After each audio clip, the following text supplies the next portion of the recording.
Hello, and welcome to You Write, the podcast where creativity meets community. I'm Matt. And I'm Rachel.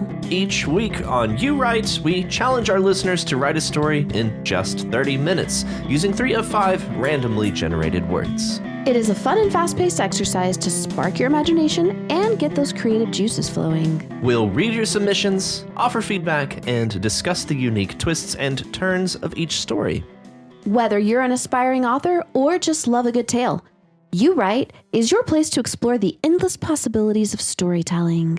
So grab an oboe, make sure your double read is nice and soaked. Yep. And let's dive into this week's stories. And remember, the only limit is your imagination and 30 minutes. Let's see what you got.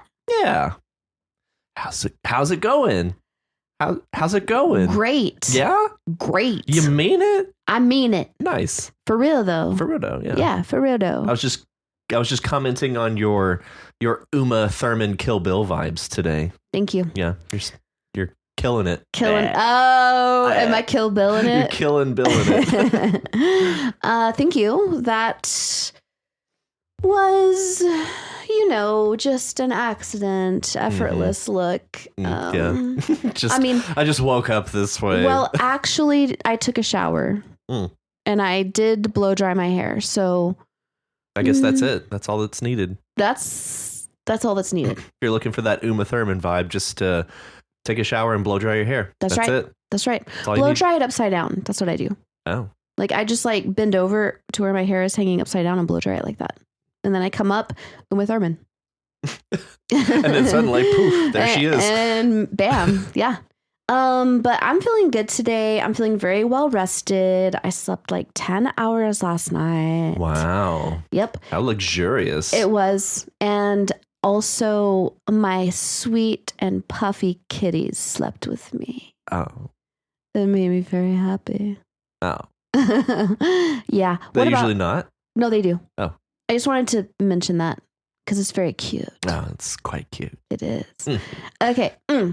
What about you? How are you? I'm good. Great. I'm so good. Okay. I feel like, I'm also quite well rested. Excellent. Slept almost through the night, which is nice. Okay, yeah. Because our dog gets up at 3 in the morning and has to go pee. Mm-hmm. That's the problem or situation with having dogs. Yes. Yeah. They're such, why does he do that? But no, we did good. I'm feeling energized. Awesome. It's nice. Enjoying the brief stint of warmer weather that we're getting. That's nice. It's so good. Yeah. It's so good. So much better. Unless it's that horrible wind. Oh my God. That was so horrible. It was intense. I dare say most people can't imagine the intensity of the wind that we get here. Yeah. Yeah, New Mexico comes blowing through. Yeah. Yeah. It's cray-cray. Yeah.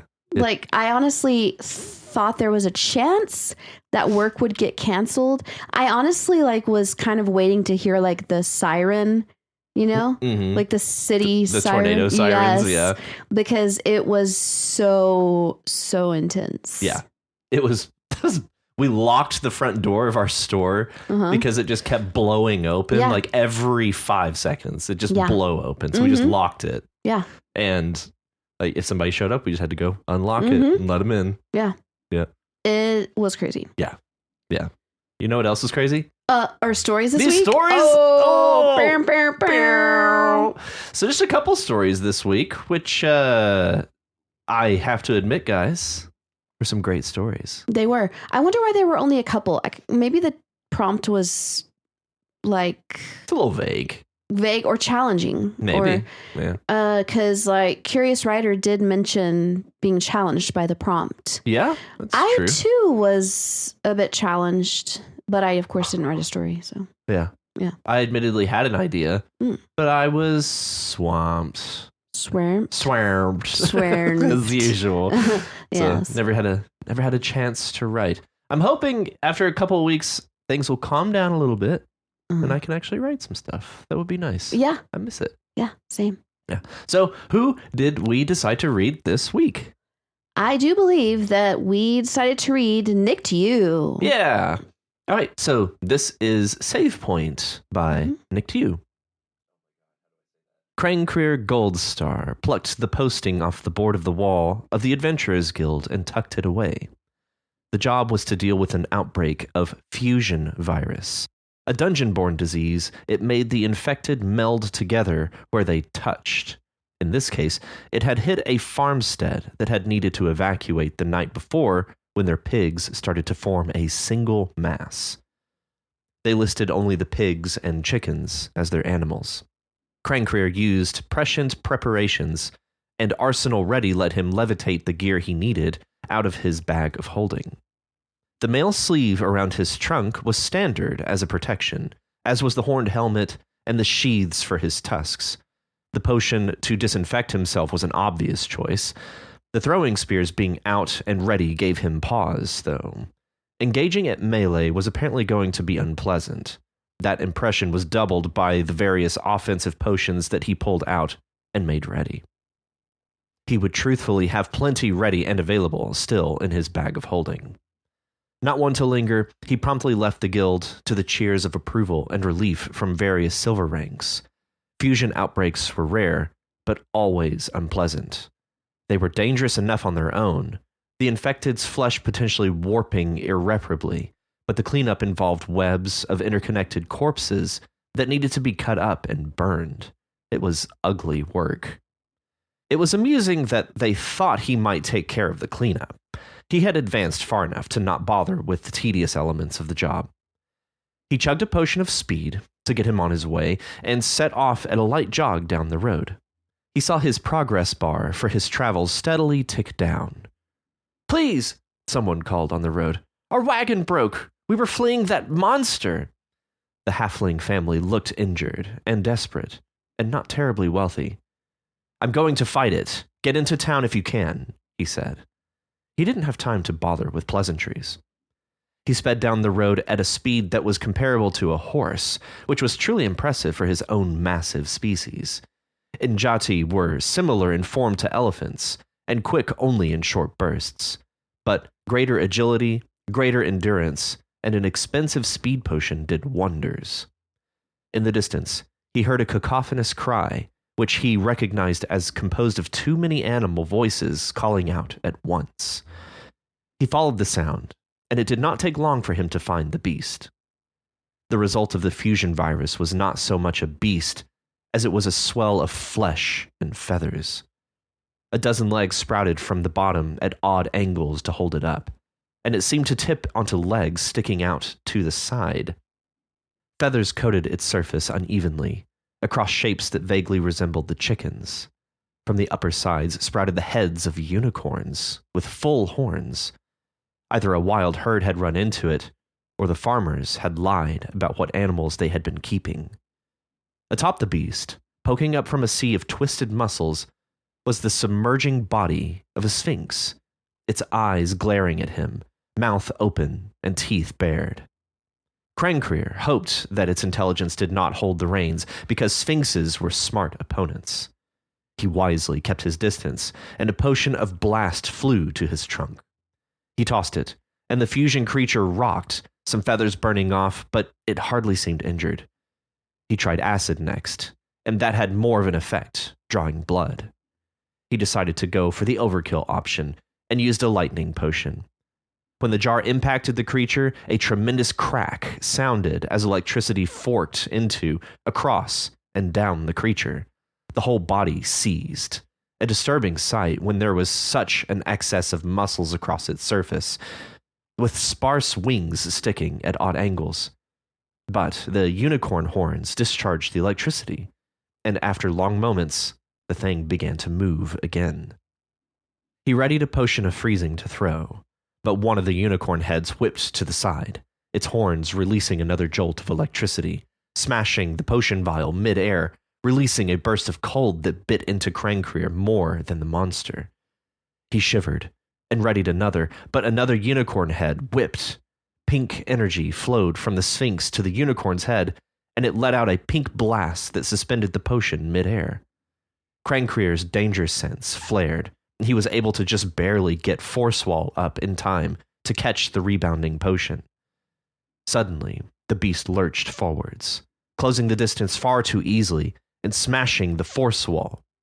He headbutted the monster with all his strength, and it listed as horns and tusks gouged into it and applied a dozen offensive effects.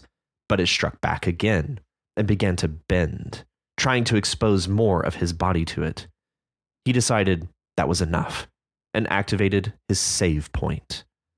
Back at the guild again, about an hour earlier, with potions intact and unspent, he offered information about the monster. For a price. Much more efficient. Fascinating. Okay. It's a cool take on time travel. Yeah, so is the time travel the speed potion?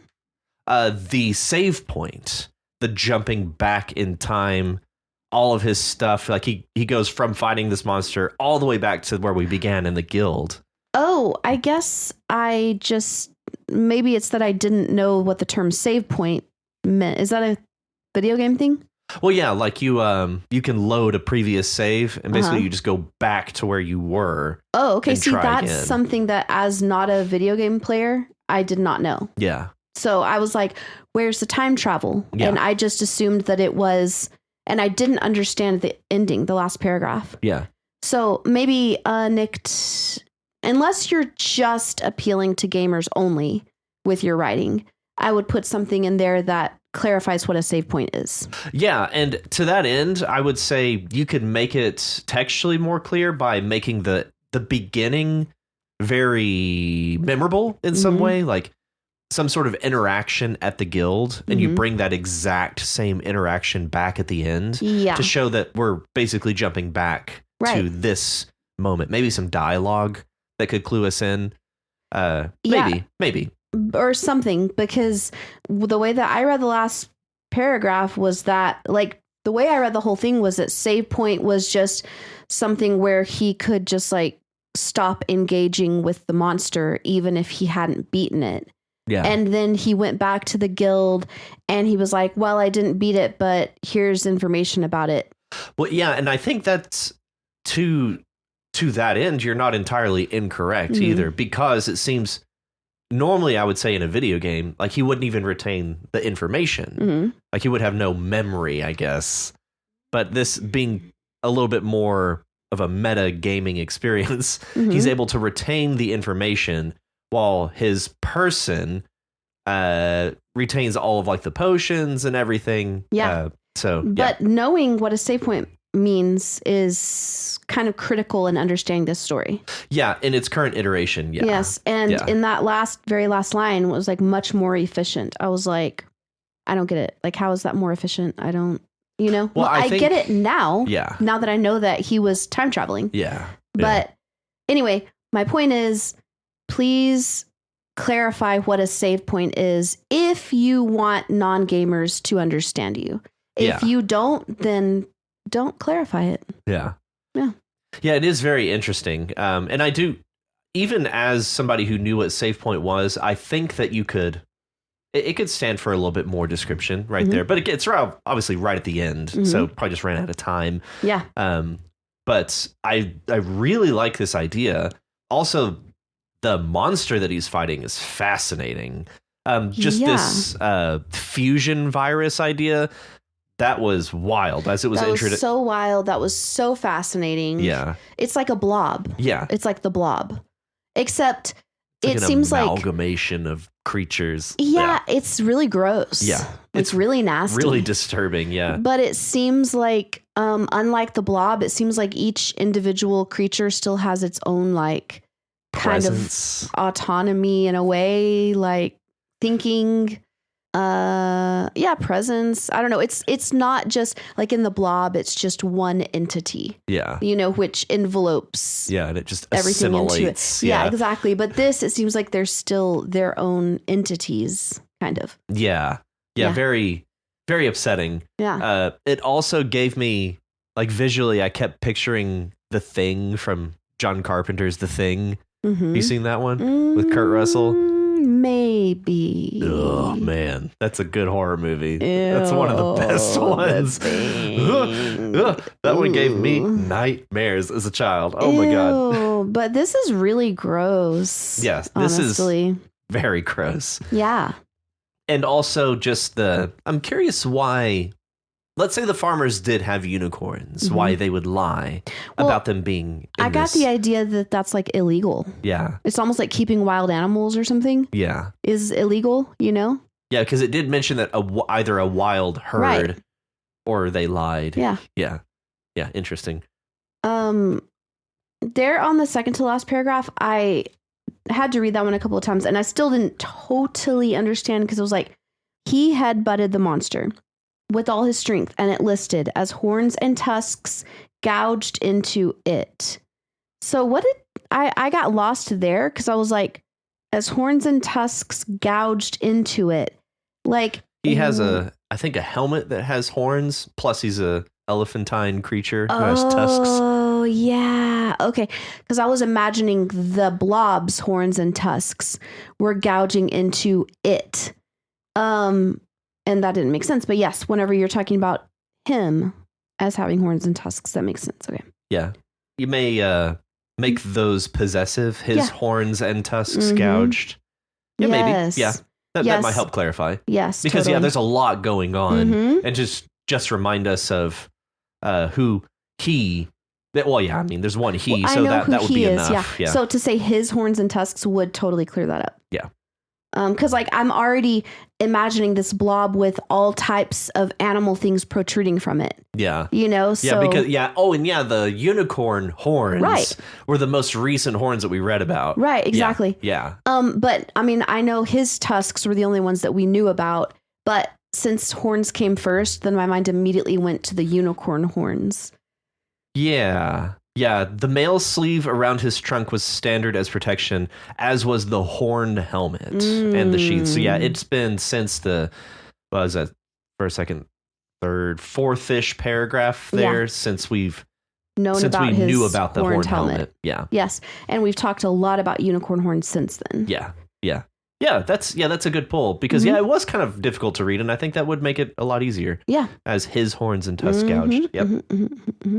No, I really like this. I also really like this as an action sequence. Yeah. I like the escalation of the action sequence, like the various potions and describing the lightning one as overkill and the way that it's discharged through the unicorn horns. I was like, this is very easy to picture. Yeah, it was. Yeah. It really was. Yeah. I liked that he started with the magical things and then just like went to just like physical force. Yeah. Well, it sounds like he was like, this isn't working. So he just like charged, headbutted it. Well, I think because it was rushing him. Yeah. Yeah. Like he was doing everything to just keep his distance, probably because he would become assimilated. Right. Otherwise. So don't want that. Nope. Also the Sphinx. I liked that part. Yeah, that's interesting. As just a bit of lore for the world. Yeah. The Sphinx doesn't really seem to add. Well, no, that's not true. Because it channels some energy from the Sphinx to the unicorns, which is horrifying. Yeah, but also it gave me an idea about the attitude of this blob. And which I really liked, because if it was full of like really sad and scared animals, I would be like, oh no, I can't. But the animals seemed like defiant and like, fuck you. Yeah. You know, and that allowed me to be able to read comfortably. Yeah. And the Sphinx being like, that kind of made me laugh, honestly. I felt like that was a funny part in the middle of this pretty intense scene. With just this Sphinx, just like, yep, we all know who's in charge here. Yeah. And the way that the Sphinx is described, like, hold on, let me find it. Where is it? Atop the beast, poking up from a sea of twisted muscles, was the submerging body of a Sphinx. Its eyes glaring at him, mouth open and teeth bared. Yeah, it's just like, I'm gonna fuck you up. Yeah. that was funny. That kind of made me giggle a bit. And I liked it because I liked the attitude of this creature being angry. Yeah. Yeah. Yeah, suddenly the beast lurched forwards, closing the distance far too easily and smashing the force wall. That was really effective because, again, with the visual description that you've given us of this creature, for it to move quickly at all is terrifying. Yeah. That is awful. Yeah. Oh my God. And another description that I really liked was whenever he starts arriving at the scene, we get, in the distance, he heard a cacophonous cry, which he recognized as composed of too many animal voices calling out at once. And just based on what we know of the monster before we actually see it, I can very easily hear this horrible, this horrible sound. Yeah. And so I just wanted to, I like that you're bringing in that audible, that sensory element into the story. I liked that. I like that a lot. Me too. Well, thank you, Nick. This is Thank you, Nick. a very creative take on time travel. Yeah. I really like that. Yeah, now that I understand that there was time travel in here, yes. Yeah. But I loved the story even without understanding that. So. Yeah. Thank you, Nick. Thanks, Nick. And up next, we have Curious Writer with Point of No Return. Yes. Yes. So this is a deviation from the series of entries that we've been getting. Yes, because they couldn't really figure out how to fit the time travel in. Which is understandable. Yeah. And I think that's a good call. Yeah. And it's also good to get out of that story for a minute, try something else, get some perspective, and then go back to it. Yeah. Flex some other ideas for sure. Yeah, totally. Yeah. Okay, so we have John. Apparently his dad is a douche. Yeah, he's a piece of work. Yeah. Yeah. He will never tell his son that he's proud of him and did call him a coward. Yeah. Father of the year, it sounds like. Yeah. Yeah. Okay, so he wanted to go in there into that forest, into that part of local legend in order to make his father proud and to show that he's not a coward. Yeah. Yeah, the second paragraph really does some work. He knew it wasn't healthy. His therapist had told him as much, but there wasn't much he wouldn't do to hear the words, "I'm proud of you," just once in his life. Hell, he'd even settle for something as a nod of acknowledgement from the man for whom personal connections were so scarce. I just that alone does a lot to characterize Dad and the relationship with John here. I think that's really well done and really well said. It feels like a very personal thought, especially the hell he'd even settle for something as a nod of acknowledgement. Yeah. Yeah, it just feels like a very internal thought that we're getting. Yeah. Oh, dang. I just remembered a dream I had last night from looking at this story. Okay. Because it was like a bear. This thing looked like a bear, but not really. I just remember that I dreamed that I was in traffic behind a pickup truck and a bear started charging toward us, but I was on a bicycle or something.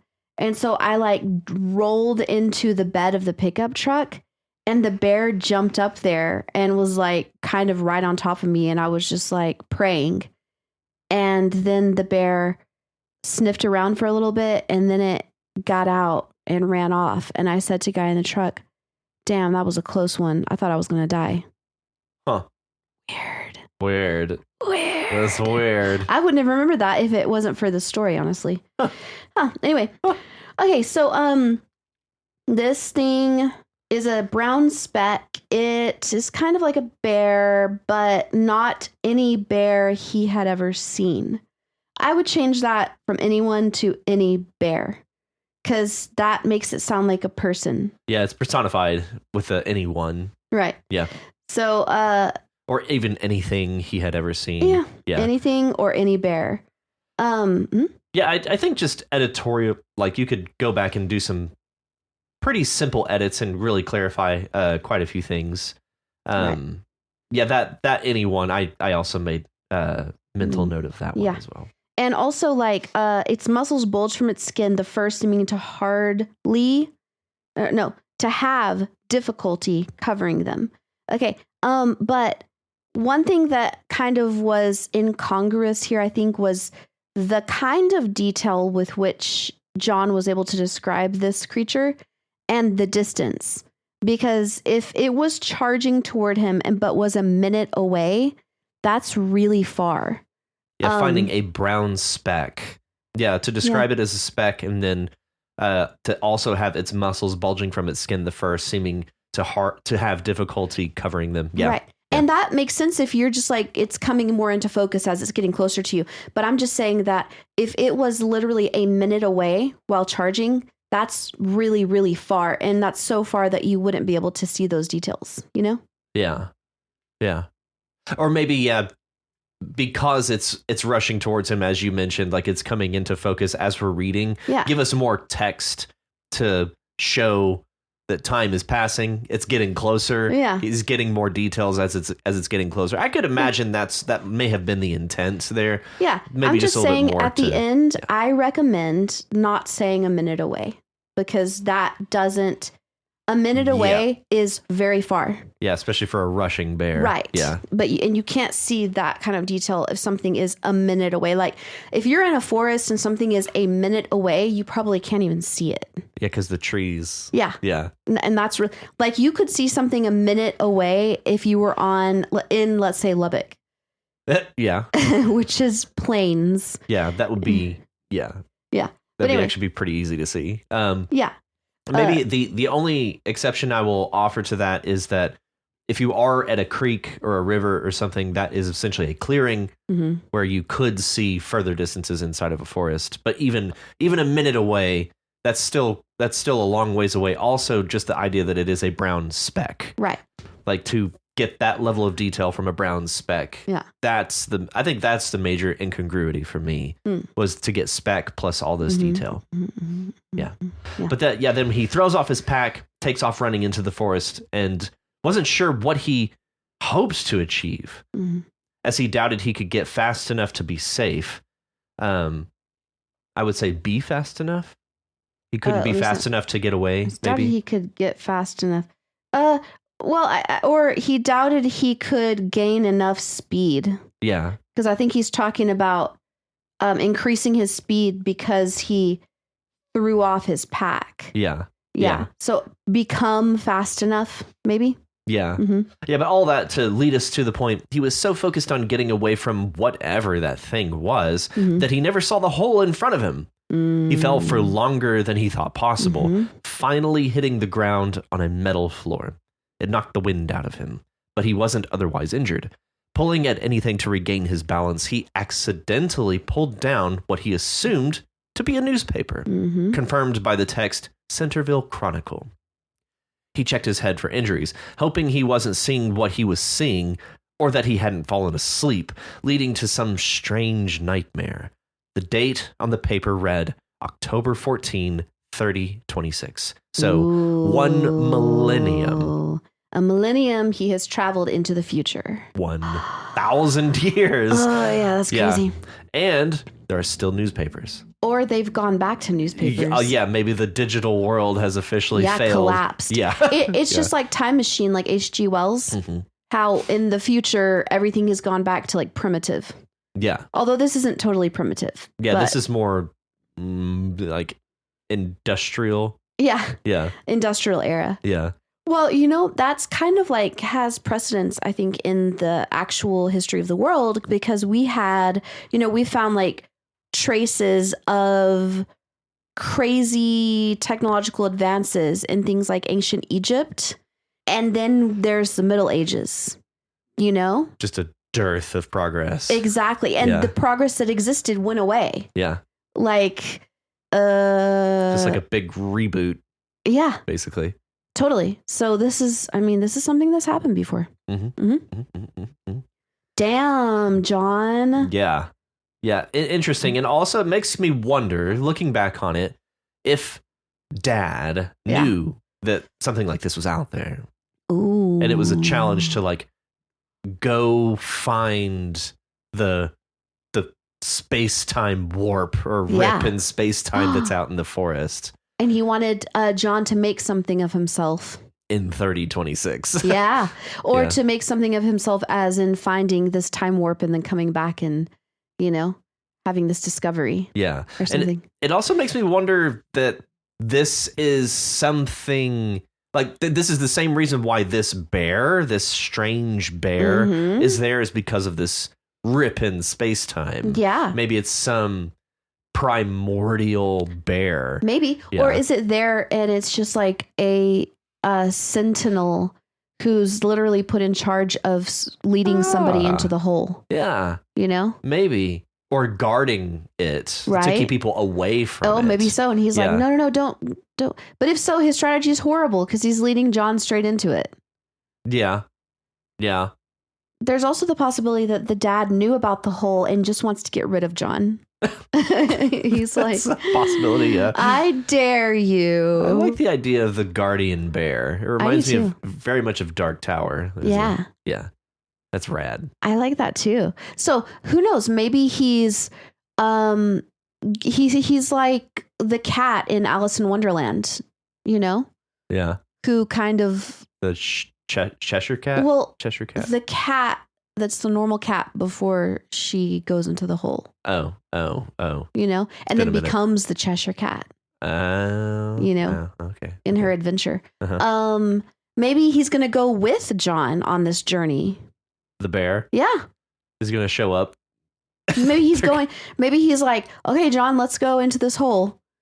John goes into the hole, then he jumps in after him. Yeah. Oh, yeah. Maybe we're just completely misrepresenting the bear entirely. He's not actually violent in any way. He's just like, no, stop. Yeah. Don't go over there, please. Yeah. But again, if he's doing that, then his strategy is terrible because he should know that a human would run. Well, also, he's a bear. He can't use his words. How do you know? I don't. He might be a talkie bear. A talkie bear. Yeah. Yeah. And I mean, he sounds kind of like a werewolf bear. He's a werebear. Werebear. He's a werebear. Werecare bear. Oh, a werecare bear. Because he's got bulging muscles. Uh-huh. And his fur is thinly stretched over his muscles. Yeah, it does strike me as Werebear? Werebear. Yeah. Yeah. Oh, what's the word for that? There's a word for that. For a werebear? Or for like werewolf, it's there's another. What is it? It's You gonna mean drive like me a nuts. some type of were animal? Yeah. Lycanthrope.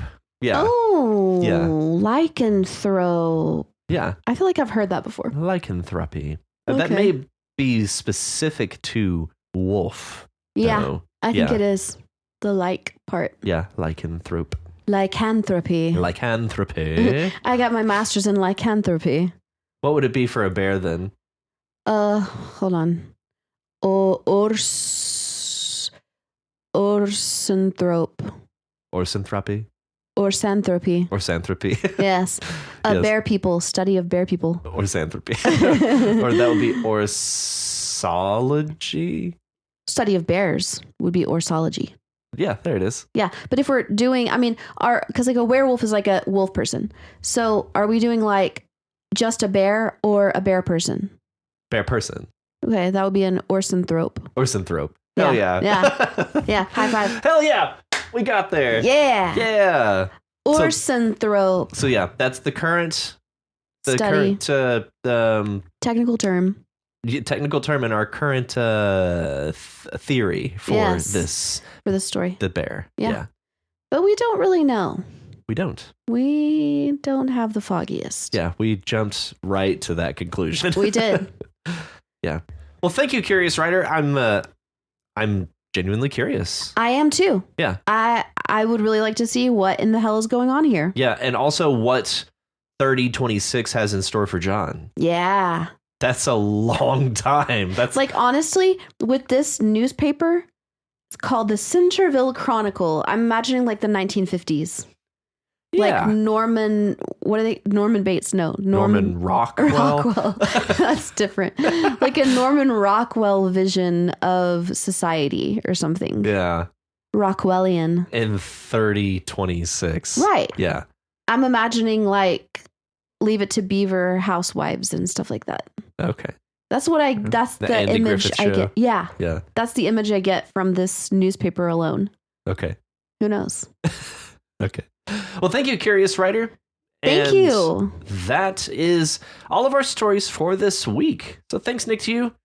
And thanks, Curious Writer. Appreciate you guys. Thanks. Thank y'all. And that takes us into episode 78. Ooh, ooh. So for episode 78, we ask you guys to write, and it's an intro line prompt, technically. Yes. So this is going to be, as soon as you hear this / look at the prompt, look at your phone and see what is the last text message that you wrote. And that will be the intro line of your story. And please use a text message that's at least 3 words. Because like me and Matt tried this right before we recorded, and the last text that Matt sent was okay. With a thumbs up. Yeah. And that's kind of lame. So make it like at least the last text that you sent that's at least 3 words. And this will be a fun way to start a story. And also it'll tell us a little something about our writers. Or it'll tell us absolutely nothing. Right. Which is also fine. Right. Yeah. That's fine. Yeah. Yeah. I even think I don't know what it was about the idea of, because I often will send on my way. Mm-hmm. And so just that as being the start to a story, totally. I really like that. I do too. Yeah. On my way. Yeah. He said, then, it's a real kind of in media res simple way to get started. Yeah, totally. And I'm like, again, I want to do this prompt, but I'm not going to start it with my last text now. I'm going to start it with my last text as soon as I sit down and decide to write and like look at the prompt. Then I'm going to look at my last text. And then you're going to like socially engineer a conversation for a really cool intro line. No, I want it to be random. So like my last text right before this was, how'd it go last night? That's pretty good. Which I feel like could be a really good intro line. Oh, yeah. Yeah. Yeah. Mm-hmm. Yeah, because that question, it's like, it's provoking a conversation. Exactly. Yeah. Mm-hmm. Yeah. Yeah, I like that. This is fun. Yeah. Yeah. And the words to accompany this intro line text message prompt guy thing. I thought you were saying text was one of like the first word. I was like, are you serious? Nope. Okay. The words are ball, laborer, claim, rest, and quality. Ooh.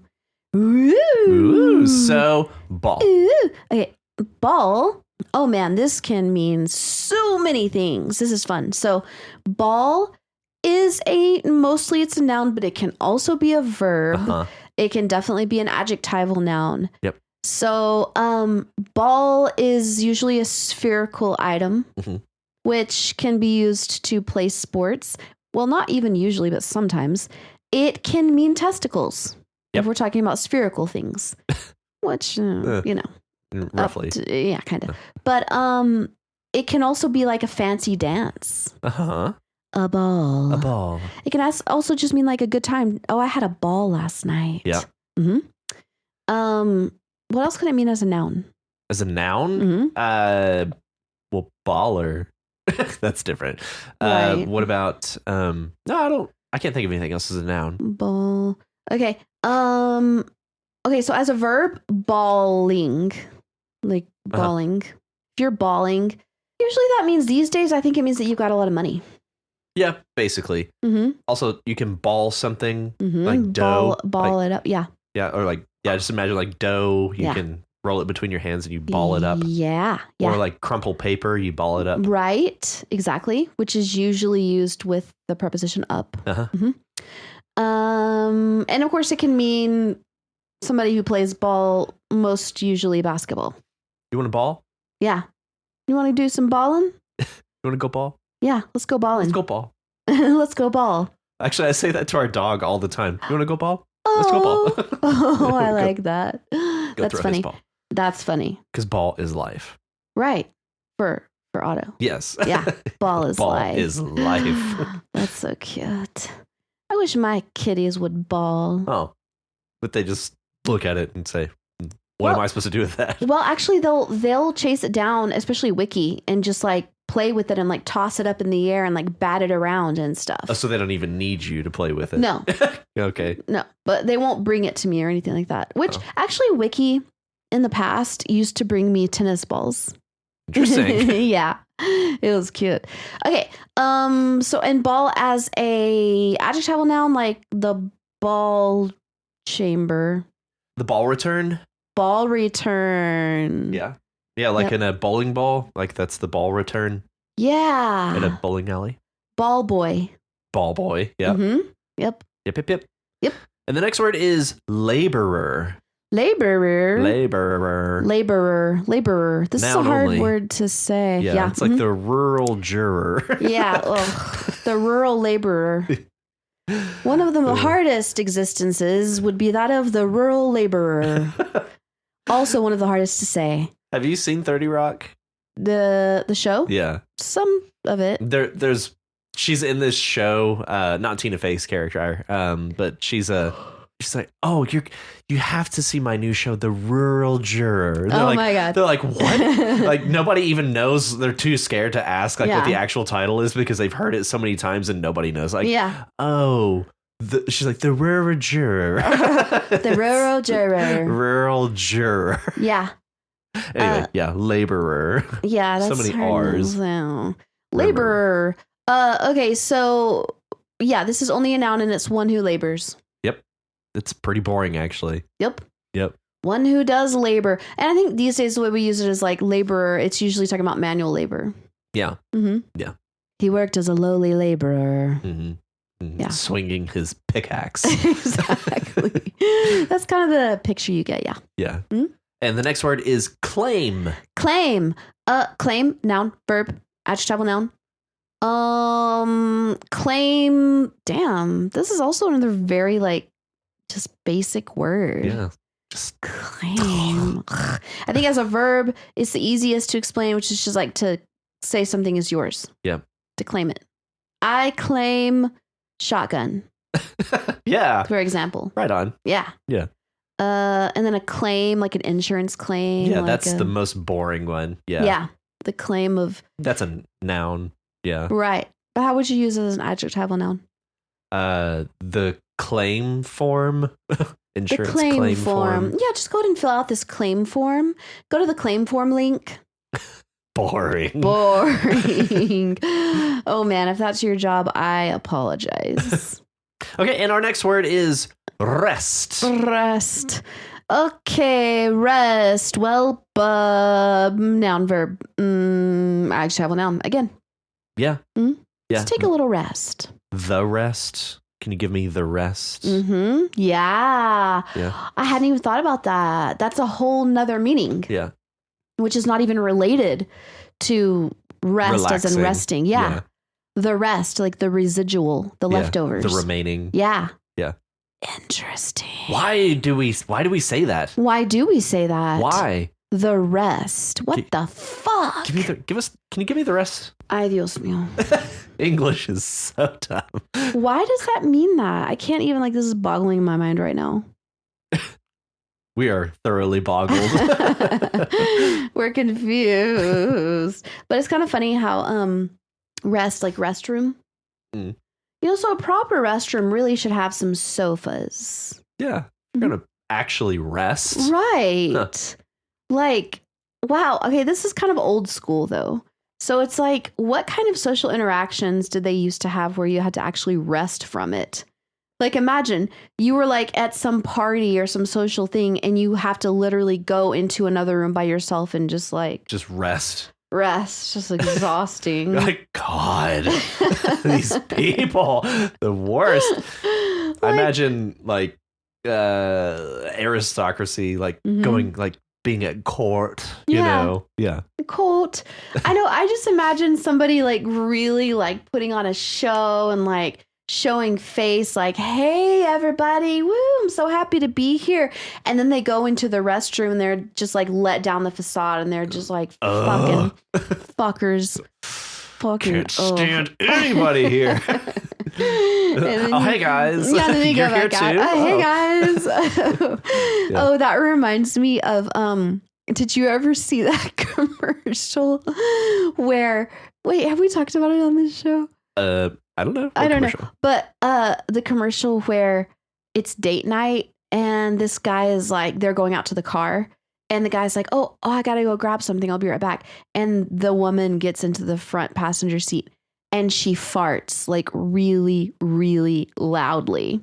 And then a few seconds later, which is a bad idea because the smell would definitely still be there. But a few seconds later, the husband gets in and he's like, okay, well, honey, this is so-and-so and so-and-so, and there's a couple in the back seat that she didn't see who's going to be joining us. It's a double date. So she just ripped a fat one. And they were literally just sitting there in silence in the back seat, just what do we do? That is so funny. That reminds me of Jake's story, the infatuation story. Yeah. That one was adorable. That one was, but that fart was accidental. Yeah. Whereas this one was totally intentional. It's like, oh, so much better. Oh, hey guys. Nice. Oh, it's hilarious. Nice. Okay. Anyway. And our final word is quality. Quality. A chance for Faramir of Gondor to show his quality. His quality. Yes. Denethor, you ass. Fuck you. Little shit. Fuck you. Fuck you, Denethor. Fuck you. Okay, so quality, well, it's the opposite of quantity. Just joking. That's not at all what it is. I know. It's the goodness, the level of goodness. A measure of goodness. Quality. I would say goodness. Yeah. Like, can you think of a better word? A measure of positivity? I try to come up with the word. It's just like quality. That's the word. The word to describe quality is quality. Yeah. Hold on. Now I have to. I think it's a measure of goodness or a measure of positiveness. Yes. I just did quality synonyms. Standard, grade is pretty good. Caliber. Okay, what about quality definition though? The standard of something as measured against other things of a similar kind. The degree of excellence of something. Okay. Damn. Like the dictionary, the more we do this, the more I'm just utterly fascinated by the dictionary. Yeah. Like it's so good. It is. It's so good at doing Whoever its wrote thing. that is so good. I don't understand how you can use other words to describe another word so effectively. Yeah, because you got to distill it down to its most basic meaning. That shit's hard. Mm-hmm. Yeah. Yeah, this is every day of my life, and probably Richie's as well. Because students will be like, well, what does that mean? And I don't know. Yeah, you're like, well, what does that mean, actually? Why do we say the rest? Yeah, I don't know about that one. Yeah, that's still weird. That one's a mystery. Okay, so quality, it doesn't, it could be bad quality, it could be good quality. So this is like a no feelings word.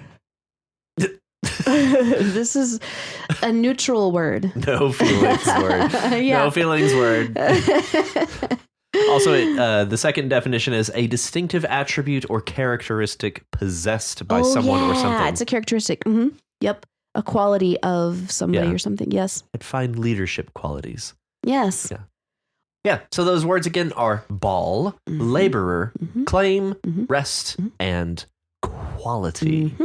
And if you want to be like these wonderful writers and submit your story to You Write, head on over to our subreddit at reddit.com/r/YouWritePod. If you're unable to submit a story this week, that is fine. You can help out by reading and commenting on other people's stories. Each time you post a story or leave a comment on someone else's submission, you increase your chances of having your story read on the podcast. You can also reach us at yourwritepod@gmail.com. And if you like our show and you want to help support us, hey, head on over to our Patreon at patreon.com/YouWrite. Because I completely forgot what I had set up over there all those years ago, all those many decades ago. Yes, decades. There are two tiers. There's $3 and there's $5. At the $3 level, you get the undying love and respect of Matt and Rachel, or Rachel and Rat, whichever. And at the $5 level, you get you get all of that. Yeah. So yeah, if you like our show, go do that. Yeah, exactly. Yeah. If you are unable to donate, that is just fine. You can help us by sharing the podcast with other writers and non-writers alike. If you haven't already, be sure to subscribe to the podcast so you know as soon as new episodes are available. Also, All right. be sure to leave us a rating and review in your podcatcher of choice. And remember, join us next week on You Write. A podcast where you write. Yeah, right. Yeah, right. Fly me to the moon. Let me play amongst the stars. Let me see what spring is like on Jupiter and Mars. See y'all next week. In other words, hold my hand. In other words, baby, kiss me. Yeah. Yeah.